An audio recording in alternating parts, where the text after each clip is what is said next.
आज के इस वीडियो में हम लोग गाड़ी के उन फीचर्स के बारे में देखेंगे जिनके लिए पैसा देना एक अच्छा इन्वेस्टमेंट है। यानी कि वो फीचर्स अगर आपके गाड़ी में है तो ये एक अच्छी बात है, पॉजिटिव पॉइंट है।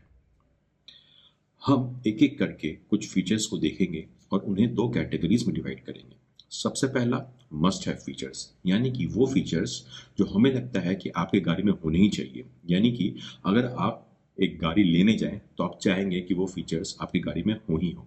और दूसरा कैटेगरी होगा गुड टू हैव, यानी कि ये वो फीचर्स होंगे जिनके लिए आप पे नहीं करना चाहें तो कोई बात नहीं, लेकिन अगर वो फीचर्स आपकी गाड़ी में हो तो एक अच्छी बात है।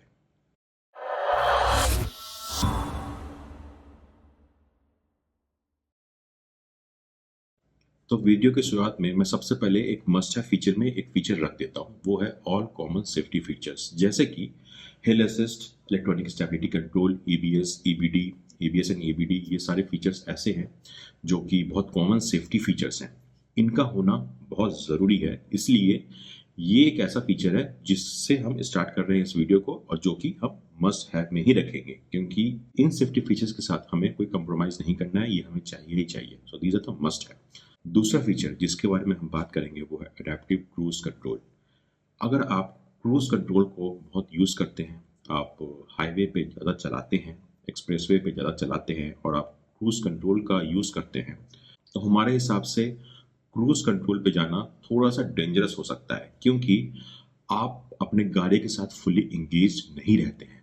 तो ये किसी मौके पे डेंजरस हो सकता है अगर ड्राइवर का ध्यान गाड़ी से हल्का सा भी हटा, तो क्योंकि क्रूज कंट्रोल पे ड्राइवर थोड़ा सा रिलैक्स फील करने लगे अगर, तो ये डेंजरस हो सकता है। इसीलिए अडेप्टिव क्रूज कंट्रोल को हम लोग मस्ट हैव में रखेंगे, क्योंकि अडेप्टिव क्रूज कंट्रोल एक ऐसा फीचर है जो कि आगे वाली गाड़ियों के हिसाब से गाड़ी की स्पीड को चेंज करता है, वेरी करता है। अगर आपके गाड़ी के सामने कोई ऑब्स्टेकल आ जाए, कोई दूसरी गाड़ी आ जाए, तो अडेप्टिव क्रूज कंट्रोल आपकी गाड़ी को उसी हिसाब से कंट्रोल में रखेगा, आपकी गाड़ी की स्पीड को। इसीलिए अडेप्टिव क्रूज कंट्रोल को हम लोग मस्ट हैव फीचर में रखेंगे अगर आप लोग क्रूज कंट्रोल को यूज करते हैं तो। तीसरा फीचर जिसके बारे में हम लोग बात करेंगे वो होगा टीपीएमएस, यानी कि टायर प्रेशर मॉनिटरिंग सिस्टम।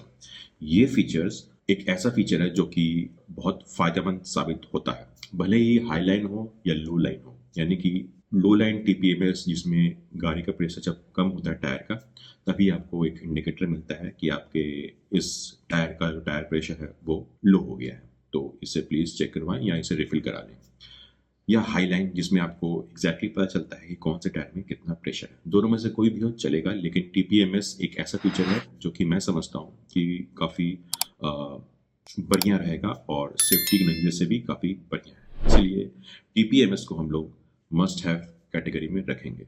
अगला फीचर जिसके बारे में हम लोग बात करेंगे वो है कीलेस एंट्री। कीलेस एंट्री यानी कि आप बिना चाबी के यूज़ किए, अगर चाबी आपके पॉकेट में है या चाबी गाड़ी के पास है, तो आप बिना की को जेब से निकाले गाड़ी को अनलॉक कर सकते हैं एक बटन को प्रेस करके।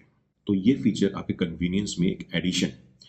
इस फीचर के नहीं होने से आप बहुत कुछ मिस नहीं करेंगे, लेकिन ये इस फीचर के होने से एक कंफर्ट लेवल इंक्रीज होता है।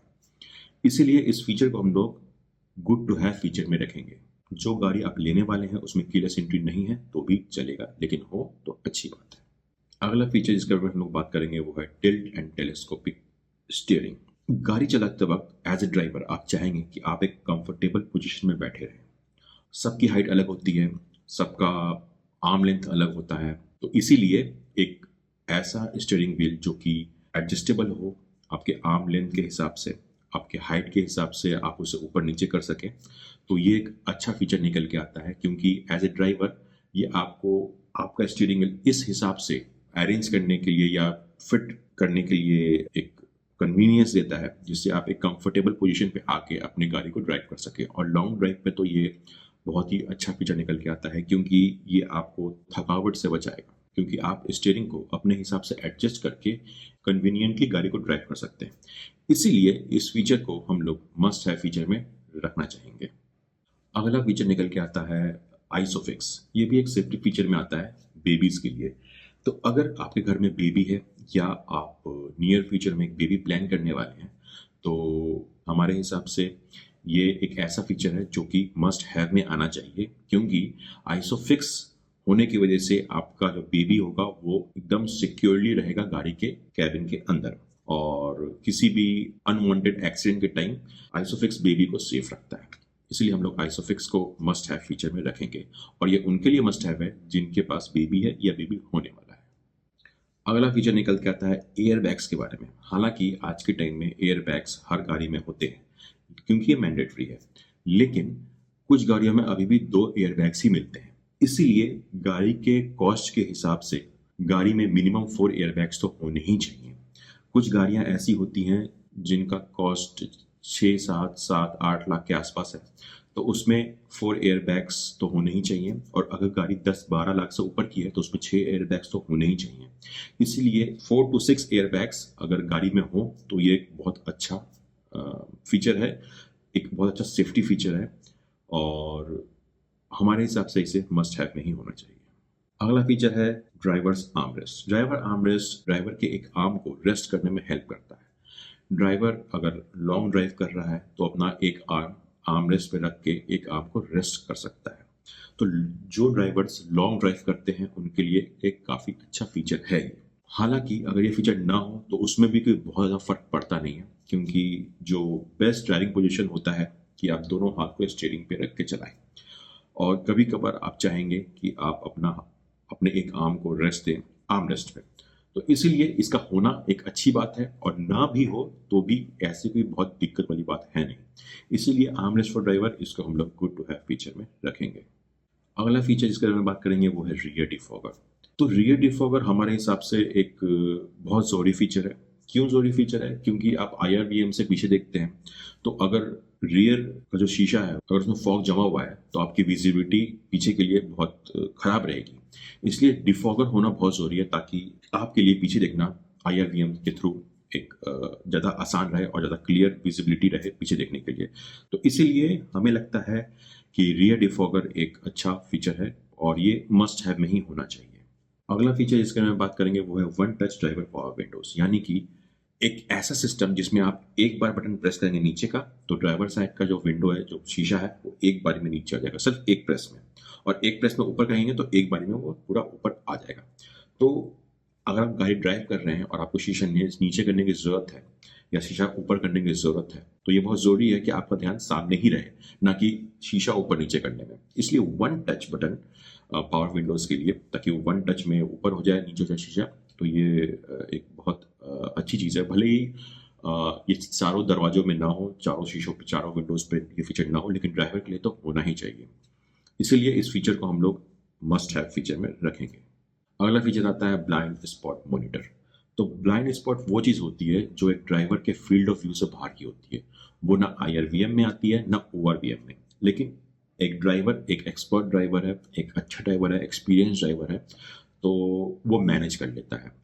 इसीलिए ये फीचर एक ऐसा फीचर है जो कि गुड टू हैव में हम लोग रखना चाहेंगे, क्योंकि ये मस्ट हैव नहीं है। क्योंकि अगर आप एक अच्छे ड्राइवर हैं, आपका कुछ एक्सपीरियंस हो चुका ड्राइविंग में, तो आपको पता है कि जो ब्लाइंड स्पॉट है उससे कैसे निपटना है और कैसे ध्यान रखना है इन सब चीज़ों का। But as a new driver हो सकता है आपको इसकी ज़रूरत पड़े, इसलिए ये गुड टू हैव नहीं होगा, ना कि मस्ट हैव में। लेकिन अगर ये फीचर हो तो अच्छी बात है। अगला फीचर जिसके बारे में हम बात करेंगे वो होगा वेंटिलेटेड सीट्स। वेंटिलेटेड सीट्स का मतलब हुआ कि सीट्स में वेंटिलेशन होगा, हवा पास होगी, जो कैबिन का एयर है वो सीट सक करेगा और आपके पीठ पे और आपके लोअर में वो एयर थ्रो करेगा, जिससे वेंटिलेशन बना रहेगा। तो अगर आप ऐसे इलाकों में रहते हैं जहाँ पे बहुत ह्यूमिडिटी है, या फिर ऐसे इलाकों में रहते हैं जहाँ पे काफ़ी गर्मी पड़ती है, तो एक ड्राइवर के कंफर्ट के लिए ये बहुत अच्छी चीज़ है। सिर्फ ड्राइवर ही क्यों, मुझे लगता है कि सारे पैसेंजर्स के लिए एक वेंटिलेटेड सीट तो होना ही चाहिए। तो बाकी सबको तो पता नहीं, बट फॉर ड्राइवर के लिए हम लोग वेंटिलेटेड सीट्स को मस्ट हैव में रखेंगे। अगला फीचर निकल के आता है इलेक्ट्रिकली एडजस्टेबल सीट्स, यानी कि मैनुअली सीट एडजस्ट न करके इलेक्ट्रिकली एडजस्ट करेंगे। देखिए, अगर आप एक से ज़्यादा ड्राइवर हैं तो आप चाहेंगे कि इलेक्ट्रिकली सीट को एडजस्ट कर लें, क्योंकि थोड़ा ज़्यादा कन्वीनियंट हो जाता है। हालांकि मैनुअल भी इतना मुश्किल नहीं है, मैनुअल को भी करना आसान है। बट अगर एक से ज़्यादा ड्राइवर हैं तो थोड़ा ईजी रहेगा, क्योंकि कभी कोई ड्राइवर चला रहा है, कभी कोई ड्राइवर चला रहा है, तो आप इलेक्ट्रॉनिकली फटाफट अपनी सीट को एडजस्ट कर सकेंगे और ज़्यादा प्रिसाइजली कर सकेंगे। बट ये उतना भी इम्पोर्टेंट फीचर है नहीं। अगर सिर्फ एक ही ड्राइवर इस गाड़ी को चलाता है तो मैनुअल इज एब्सोल्युटली फाइन, क्योंकि आप सिर्फ एक बार अपने सीट को एडजस्ट करेंगे and you are good to go for long time. और अगर एक से ज़्यादा भी चलाता है इस गाड़ी को कोई ड्राइवर, तो भी मैनुअल काम करेगा, उसमें भी कोई ज़्यादा दिक्कत है नहीं, बस थोड़ा सा कन्वीनियंस ऐड होता है इलेक्ट्रिकली एडजस्टेबल सीट्स में। तो इसीलिए इस फीचर को हम लोग गुड टू हैव में रखेंगे। हो तो अच्छी बात है, ना हो तो भी ऐसा कुछ दिक्कत है नहीं। अगला फीचर जिसके में हम लोग बात करेंगे वो होगा रियर वाइपर। तो सेडान में रियर वाइपर की जरूरत पड़ती नहीं है, बट अगर आपके पास एसयूवी कार है तो एक रियर वाइपर एक बहुत अच्छी चीज़ है। अभी भी कुछ वेरिएंट्स ऐसे होते हैं गाड़ी में लोअर में जो उसमें वाइपर नहीं मिलता है, तो आई थिंक वाइपर एक बहुत अच्छी चीज़ है। ऑब्वियसली बारिश के समय में या फिर किसी भी चीज़ को, शीशे को साफ करने के लिए ड्राइविंग के वक्त, तो आप चाहेंगे कि आपका जो पीछे का व्यू है जो आप IRVM से पीछे देखते हैं तो वो व्यू क्लियर रहे, कुछ भी उसमें ऐसा ना हो कि ठीक से नहीं दिख रहा है। तो इसीलिए हमारे हिसाब से रियर वाइपर एसयूवी के लिए एक मस्ट हैव फीचर है। आगे बढ़ते हुए auto dimming IRVM। Auto dimming IRVM का मतलब ये हुआ कि नाइट विजन के लिए भी वो ऑटोमेटिकली आपको मैनुअली एडजस्ट करानी पड़ता है। तो दो तरह के IRVM आएंगे, एक मैनुअल एडजस्टमेंट वाला और एक ऑटोमेटिक जो चलता है। तो अब जैसे मेरी गाड़ी में ऑटोमेटिक वाला IRVM है तो काफ़ी कंफर्ट रहता है, मुझे बार बार कुछ चेंज नहीं करना पड़ता। अगर आप टनल के अंदर भी जाते हैं तो ऑटोमेटिकली वो नाइट विजन में चेंज हो जाता है। लेकिन अगर आपके पास ऑटोमेटिक नहीं है, मैनुअल है, तो भी उसमें कोई बहुत बड़ी दिक्कत है नहीं, क्योंकि आप उसको मैनुअली भी कभी डे नाइट मोड में कर सकते हैं। तो इसीलिए इस फीचर को हम लोग रखेंगे गुड टू हैव में।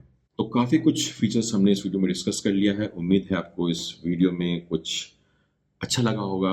ये वीडियो कैसा लगा कमेंट में ज़रूर बताइएगा। लाइक करना चाहें तो इस वीडियो को लाइक भी कर सकते हैं। कोई फीचर रह गया हो तो प्लीज़ कमेंट में बताइएगा कि हाँ हमने ये फीचर मिस किया है, जो कि आपको लगता है कि मस्ट हैव में होना चाहिए था।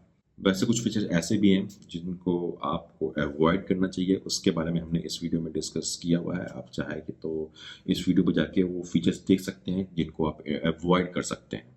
और कुछ सेफ्टी फीचर्स ऐसे हैं जिनको हमने इस वीडियो में एक्सप्लेन कर रखा है। तो अगर आपको समझना है कि कौन सा सेफ्टी फीचर्स क्या काम करता है, कैसे काम करता है, वो क्या सेफ्टी फीचर्स है, तो आप उसको इस वीडियो पर जाकर देख सकते हैं। तो मिलते हैं अगली बार एक नए वीडियो के साथ।